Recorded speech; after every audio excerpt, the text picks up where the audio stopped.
Hello everyone, আসসালামু আলাইকুম। কেমন আছেন? আশা করি সবাই ভালো আছেন। আজকে আলমারির কাপড় চোপড় সব অর্ডার রাখবো। এর আগে তো ড্রেসিং টেবিলই সব সাজাইছি, এবারে অর্ডারটা সাজাবো কাপড় চোপড় দিয়ে। এই জন্য আলমারি থেকে কাপড় চোপড় বের করে ফেলবো আর এই অর্ডারের ভিতরে কাপড় চোপড় রাখবো। অর্ডারটা এই পাশেরটা খালি, সাইড আলমারিটায়। আর আমার আলমারিতে তো আমি শাড়ি কাপড় রাখতে পারি না। আপনাদের ভাইয়ার ব্লেজার, সুইটার এইগুলোর জন্য দেখেন আমার শাড়ি কোথায় রাখছি। আর আমার শাড়িগুলো সব নিচে ভাঁজ করে রাখছি, আর ওনারগুলো সব ঝুলায় ঝুলায় রাখছি। তো এই আলমারি আনছিলাম আমার শাড়ি রাখার জন্য, সেটা তো আর হচ্ছে না। মানে জামাইরটা নষ্ট করে আমার নিজেরটা ভালো রাখবো, শাড়ি তো ভাঁজ রাখলেই সুন্দর থাকে, এই জন্য ওনারটা ঝুলায় রাখছি। আর যেহেতু অর্ডার নিয়ে আসছে, সাইড আলমারি খালি, এইখানে রেখে দিব। আমার জন্য অনেক ভালো হয়েছে। এইখানে আজ থেকে ওনার কাপড় চোপড় এখানে ঝুলানো থাকবে, ব্লেজার, সুইটার।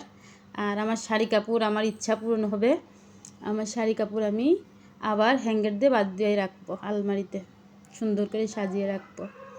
আর এইসব কাপড় আসলে ভাঁজ করে রাখলে একটু ভালো থাকে না, নষ্ট হয়ে যায়, এই জন্য আর কি ঝুলাই রাখাই লাগে। এই কোট, ব্লেজার, সুইটার এইগুলো আপনার ভাঁজ করে রাখলে একটু ভালো থাকে না, দাগ হয়ে যাবে। এই যে এগুলো ভাঁজ করে রাখলে দাগে দাগে আর এই দাগ আর সরে না, এই জন্যই ঝুলাই রাখা। যাই হোক, ঝুলা রাখছি বলে ভালো আছে। আমার শাড়িগুলো ভাঁজ করে রাখছি, কোনো সমস্যা হয়নি। শাড়ি ভাঁজ করে রাখলেই ভালো থাকে। তো যাক, অবশেষে আপনাদের ভাইয়ার কাপড় চোপড় মানে ব্লেজারগুলো সাজিয়ে ফেলেছি। এবার আমার শাড়ি রাখবো সুন্দর করে সাজিয়ে, আপনাদেরকে দেখাবো। কিন্তু আমার কাছে এখন হ্যাঙ্গার নাই, হ্যাঙ্গার আনলে তারপরে আবার হ্যাঙ্গারে বাঁধাবো। এখন নাই আপাতত, কালকে আনলে তাই শাড়িগুলো ভাঁজ করে রাখবো।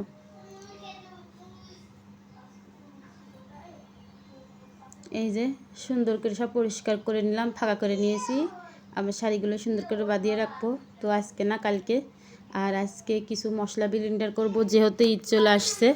আমার ঈদের আগে মশলা শেষ হয়ে গেছে। আর আমার এই যে এক প্লেটকের মশলা বানালে আমার অনেক দিন চলে যায়, যেহেতু আমি আবার ভাজনা দিই তরকারিতে। কিন্তু এখন ঈদের সময় তো বেশি বেশি রান্না করতে হবে, মশলাও বেশি লাগবে। যেহেতু বাড়িতে যাচ্ছি না, এখানে ঈদ করতেছি। এখানে আদা রসুন সব কিছু ছুলে নিয়েছি, ব্লেন্ডার করে নিয়েছি।